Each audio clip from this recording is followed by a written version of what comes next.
Gente, o assunto de hoje é sério. Eu vou falar sobre os transtornos alimentares, um tema que tem tido cada vez mais destaque na mídia, na sociedade e que tem chamado a atenção das famílias, dos médicos e psicólogos, que têm reconhecido mais os seus sintomas, a sua frequência e as consequências para a saúde.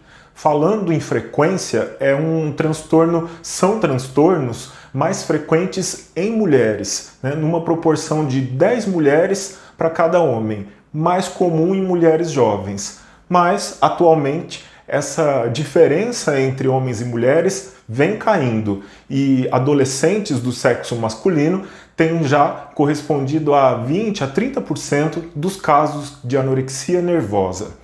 Também nós temos visto um aumento da frequência de casos de transtorno alimentar em crianças e pré-adolescentes. Por isso, o vídeo de hoje vai alertar não só sinais e sintomas da doença, mas também como os pais e familiares podem reconhecer, podem suspeitar que seus filhos tenham um transtorno alimentar, e também eu vou falar para vocês sobre como prevenir o desenvolvimento, o aparecimento desse tipo de distúrbio. Então, me acompanha nesse vídeo.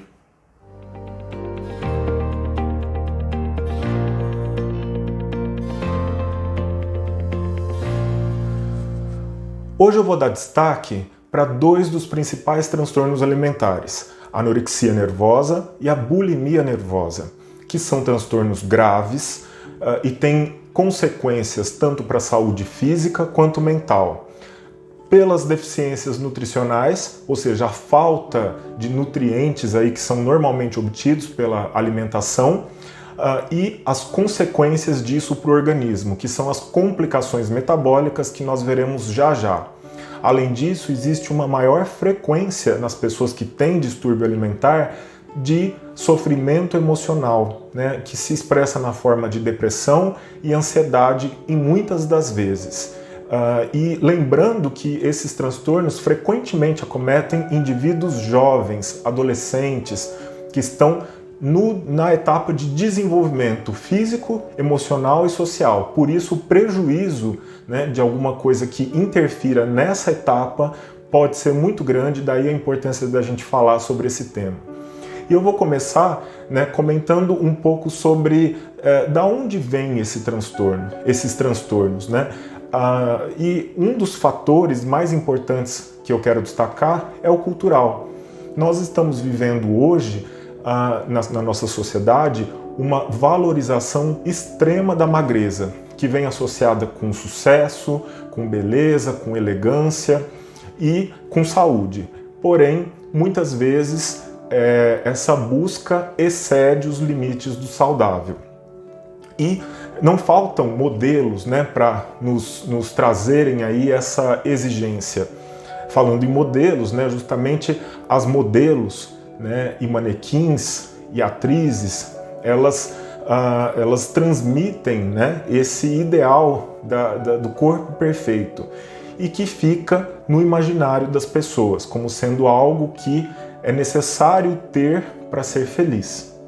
E hoje em dia, não somente bailarinas e atletas que precisam estar com o corpo abaixo de certo peso para poderem dançar ou competir, estão sujeitas a esse tipo de pressão. Não, com as redes sociais, que nós sabemos que os adolescentes, os jovens utilizam muito, todo mundo está exposto.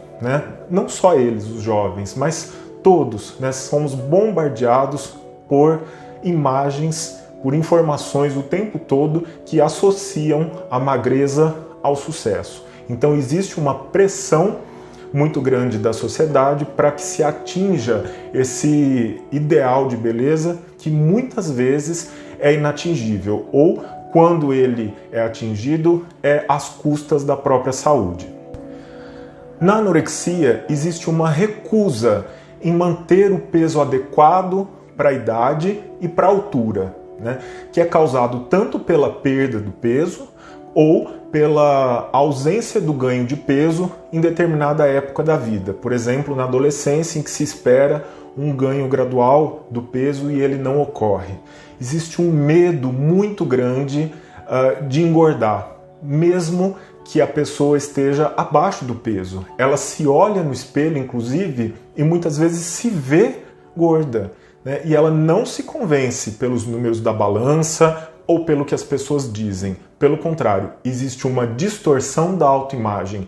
E essa percepção influencia toda a vida da pessoa, que passa a girar em torno da busca por essa magreza. Além disso, existe uma recusa em admitir a gravidade do problema, né? E muitas vezes as pacientes ou os pacientes acabam disfarçando, né? Escondendo a gravidade do quadro mesmo. Dentre as principais complicações da anorexia nervosa estão a fraqueza, o cansaço, a tontura, a intolerância ao frio, alterações de pele, né? O cabelo, a pele ficam secos, quebradiços e amarelados também.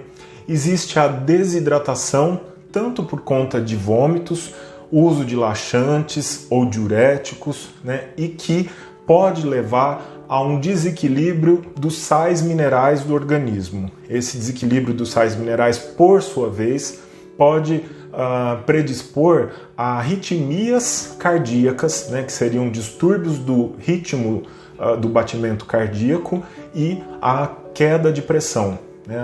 Então, problemas cardiovasculares podem aparecer em decorrência dessa desidratação, da alteração dos sais. Os componentes do sangue também se alteram, as proteínas diminuem, o colesterol aumenta e as células que normalmente a medula produz também são produzidas em menor quantidade. Daí vem a anemia e a redução das células de defesa e das plaquetas, que são importantes para a coagulação. Existe também um risco aumentado para convulsões e não é infrequente a gente ver redução do volume cerebral. Além da redução do volume cerebral, a gente pode ver também perda de massa óssea ou falta, né, do crescimento ósseo, que pode acarretar em indivíduos jovens a uma redução da altura final, da altura que a pessoa teria. Perda de massa muscular também pode acontecer e contribui para a fraqueza. Além disso, as alterações hormonais, né, que seria a redução dos hormônios sexuais, que levam a alterações menstruais, irregularidades e, por fim, até a parada da menstruação. Então, são muitas as consequências, né? E, muitas vezes, a perda de peso tem que ser investigada porque outras doenças, elas podem também produzir perda de peso, tanto doenças clínicas, doenças médicas gerais, as mais variadas, como doenças psiquiátricas, como a depressão. A diferença é que nessas outras condições não existe a distorção da imagem corporal e a perda de peso é involuntária. Então essa seria a diferença principal nessa perda de peso. E na bulimia nervosa, né, o segundo transtorno aí que eu vou destacar, ocorrem episódios frequentes, né, de 2 vezes ou mais por semana, de comer compulsivo, né? A pessoa come grandes quantidades de comida, de alimento, em um curto espaço de tempo, né? Então ela ingere muitos alimentos com uma quantidade grande aí de calorias, né? De uma maneira compulsiva, ou seja, ela perde o controle e come muito mais do que ela esperava, né? Esses episódios de compulsão alimentar são seguidos por culpa, por mal-estar, e aí aparecem os comportamentos compensatórios, ou seja, que visam a compensar essa ingestão de grandes quantidades de alimento. Daí a indução de vômitos, né? O indivíduo produz vômitos ou ainda usa remédios laxantes, diuréticos para tentar perder, né, através das evacuações, através da urina, e também exercícios extenuantes ou jejum prolongado. Esses transtornos não são mera vaidade, né? São muito mais do que isso. São transtornos mentais graves, complexos e que merecem uma atenção especial. Por quê? Não adianta a gente focar só na alimentação e, por exemplo, forçar a pessoa a comer. Nós temos que tentar identificar quais são os fatores desencadeantes, né? E em adolescentes, né, nós temos que lembrar da entrada na puberdade, das mudanças corporais trazidas pela puberdade, além da descoberta da sexualidade, né, e dos sentimentos afetivos, da baixa autoestima que frequentemente existe entre os jovens e a necessidade de ser aceito socialmente, nos grupos e até mesmo nas famílias. Porque existe uma pressão por parte de pais, irmãos e familiares para que aquele adolescente, às vezes até aquela criança, não esteja acima do peso. E essa pressão, né, combinada com a baixa autoestima, a necessidade de aceitação e todo o turbilhão de emoções que acontece na época da puberdade, pode desencadear, né, essa busca pela magreza. A angústia é canalizada para o controle do corpo, para o controle do peso, da imagem corporal. Então aqui vai o meu alerta para que você possa reconhecer se seu familiar, o seu filho, pode estar apresentando um quadro alimentar, um distúrbio alimentar. A preocupação excessiva com o peso, dietas muito restritas, muito seletivas, né? Uma preocupação exagerada com os nutrientes, com as calorias, com os rótulos, né? Ou uma perda de peso muito rápida, num curto espaço de tempo, exercícios físicos extenuantes, então a pessoa passa a se dedicar horas à academia, à ginástica, a corridas, né? E verifica muito frequentemente no espelho, na balança, como está o peso, né? E fala muito disso. Também, preste atenção, a procura por motivos para não se alimentar, né? Então vão aparecendo desculpas para não comer ou ainda para não comer junto dos familiares. Sim, porque aí fica mais fácil disfarçar que a pessoa não está comendo, né? Então ela vai deixando de lado, ela não coloca no prato ou ela joga fora se as outras pessoas não tiverem aí vendo, né, o que ela está comendo.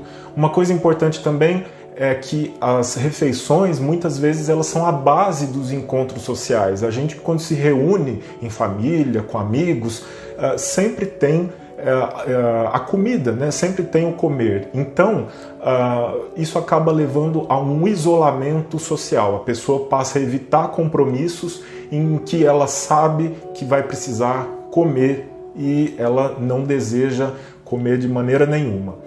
Às vezes, os adolescentes, as adolescentes passam a usar roupas largas, escuras, para esconder o corpo e para a gente não perceber o quão magras eles estão, né? E um sentimento de culpa, né? Quando a pessoa come, ela se cobra muito por esse corpo, ela se culpa se ela comeu demais, e para ela às vezes pouco é demais, né? Ou se não, a indução de vômitos, né? Se a pessoa come até vomitar, ou ela produz vômitos, ou ainda busca remédios, né, para inibir apetite, ou laxantes, ou diuréticos, aí pode ser que ela já esteja mesmo desenvolvendo um transtorno alimentar. O tratamento da anorexia nervosa tem que ser feito por uma equipe formada por nutrólogos, nutricionistas e profissionais de saúde mental, psiquiatras e psicólogos. E às vezes, né, nos casos mais graves que não respondem ao tratamento ou quando existe risco, né, é necessária a hospitalização, que vai garantir a segurança, vai permitir o controle daquelas complicações que muitas vezes levam o indivíduo para o hospital, como, por exemplo, os problemas lá do ritmo cardíaco, a desidratação, as convulsões, né, que podem acontecer e levar o paciente para a emergência, e também é na internação que pode ser feita uma realimentação gradual. Ela tem que ser sob cuidado, sob monitorização clínica e laboratorial, porque podem acontecer complicações também nesse momento se ela ocorrer de maneira muito rápida. Pode acontecer até insuficiência cardíaca se a pessoa que não estava comendo nada recebe muitos nutrientes de uma vez só.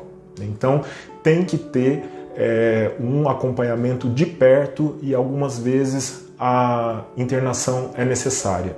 Além disso, também são indicados, depois que ocorre uma estabilização nutricional, as abordagens psicoterapêuticas, seja individuais ou em grupo, e também as abordagens de tratamento, educação familiar. A abordagem da família para entender o mecanismo, para entender como que funciona a doença, são muito importantes.